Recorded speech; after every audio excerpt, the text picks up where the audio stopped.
Capricorn friends, here we are doing your heart spread for mid-August here, 2021, using the Gilded Tarot Royale. Everybody gives darn. I've used it in a while.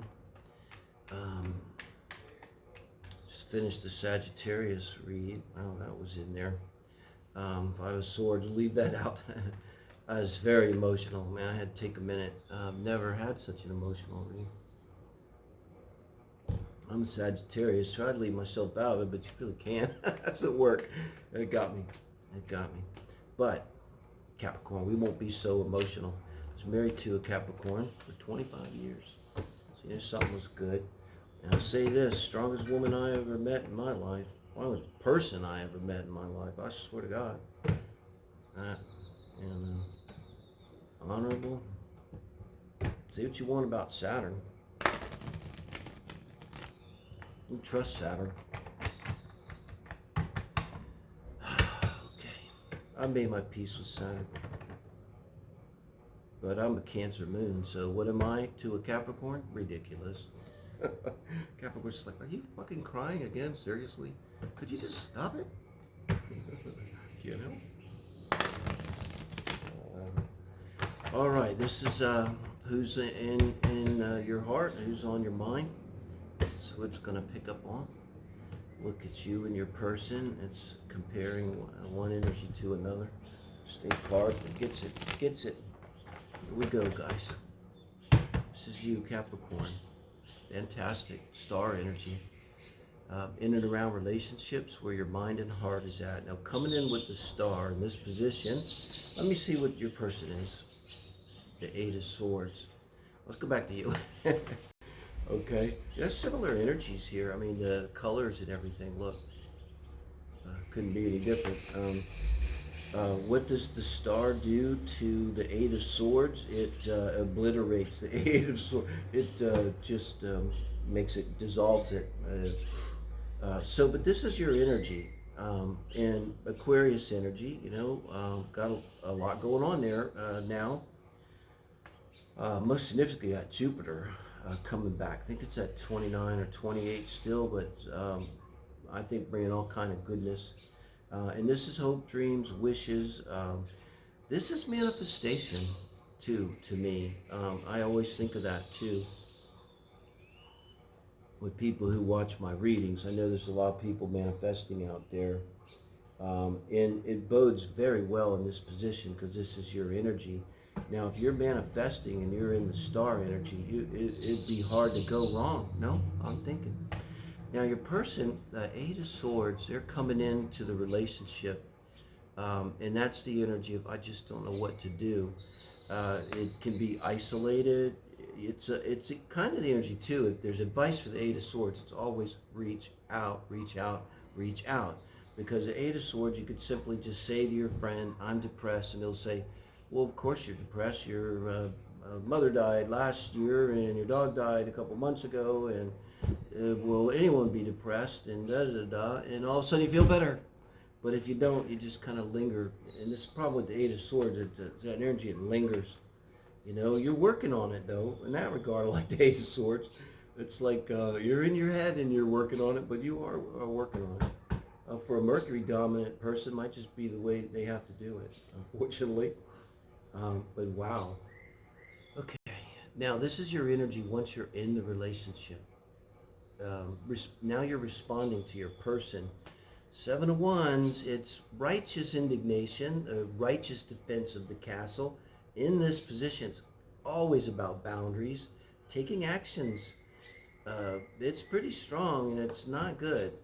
Now your person is showing up with the Three of Pentacles.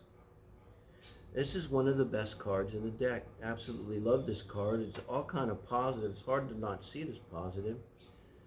And in this regard, it's willing to do the work, but it's also all about cooperation and really wanting to cooperate.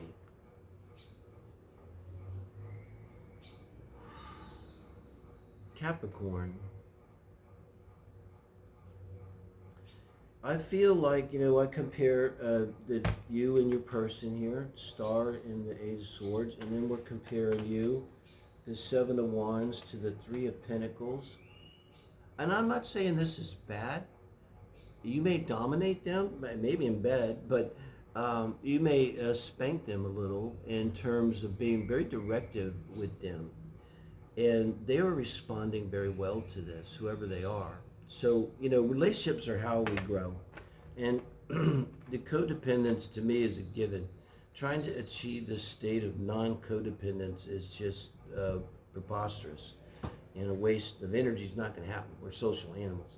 So this person wants to bring it into balance, willing to do the work too. So that's what it is, integration, balance. And this is you setting firm boundaries and even taking actions, with them that may be pretty strong and, like I say, directive towards them. And some people might not respond well to this at all, but your person is responding very well. And I think the reason you're doing it is because you find them, Capricorns, in this energy of the Eight of Swords, and they won't get out of it. And I think your instinct would be, being the star, I don't need this. This is not what I'm calling in. Somebody that's stuck in this Eight of Swords. But you're thinking of them, forgive me for the twin flame, but you would be the activator, and this would most definitely, if that's not a sleeper, of all the decks in the cards, twin flame sleeper, there they are. But goddamn, once you tap them over the head, this is what do they call it in Zen? The master has a stick. And sometimes he'll wrap the student over their head just to wake them up. It gives a dumb answer to what's the, sound of one hand clapping, and they don't say, if they say anything really, you're gonna get them in the head. That's the trick.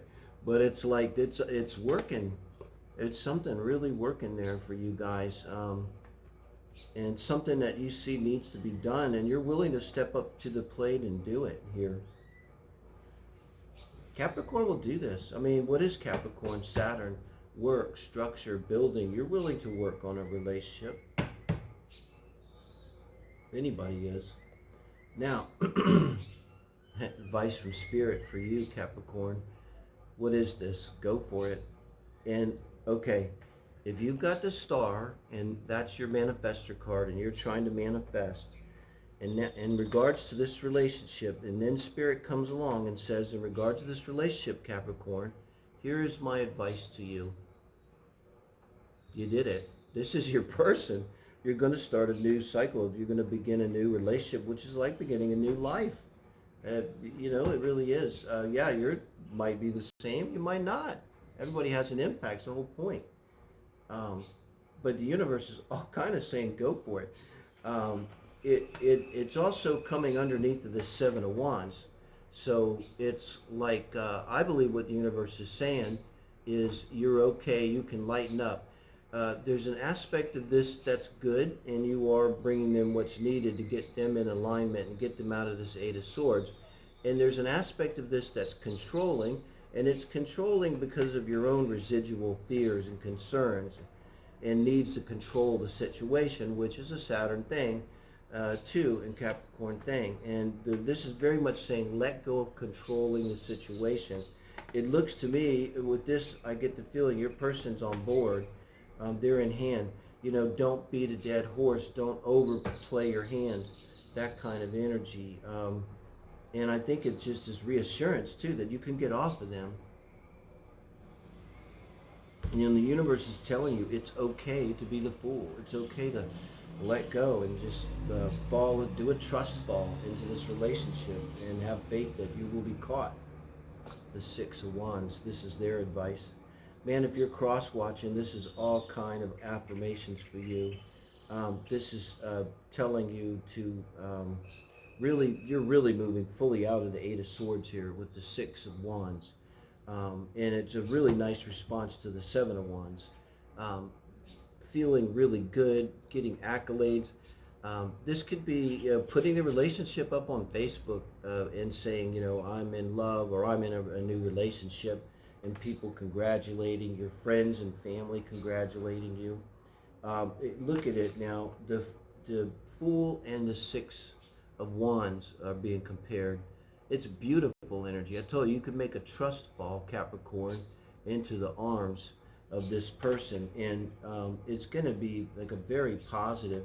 I get the feeling too that with your relationship, being that these are both, advice from spirit, you're going to be a dynamic couple, and I get the feeling like for both of you, in some sense, you will be more dynamic together than you were apart.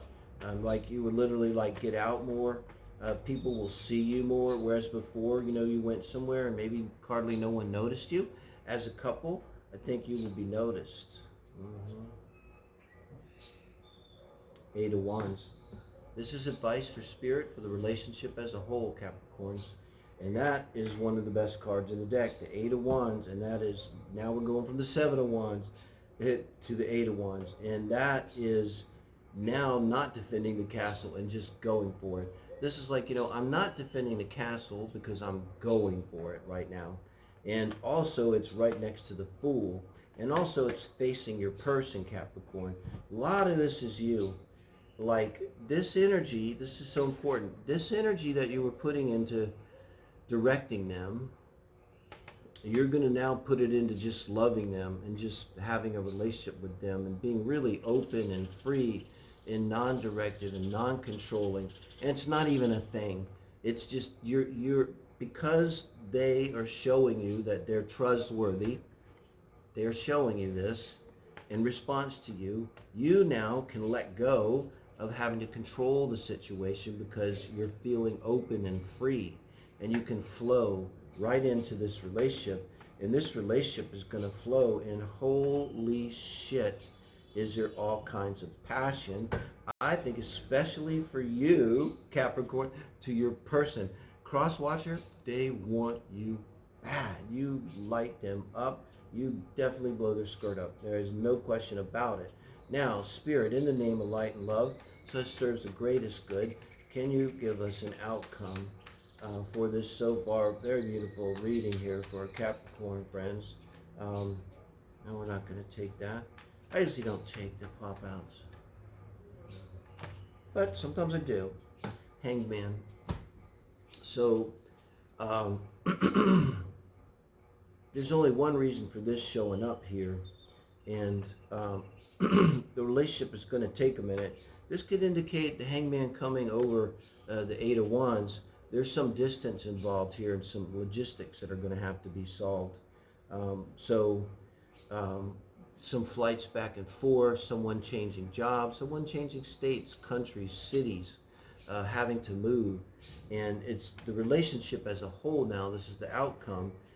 It's like you're going to be on hold, but you're going to be on hold together. This is nothing bad.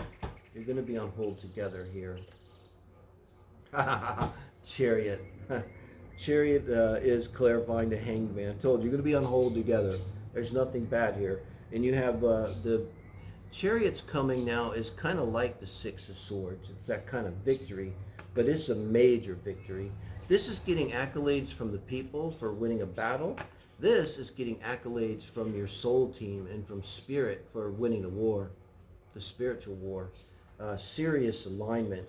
So you guys might be taking a minute to get your paths into alignment together here.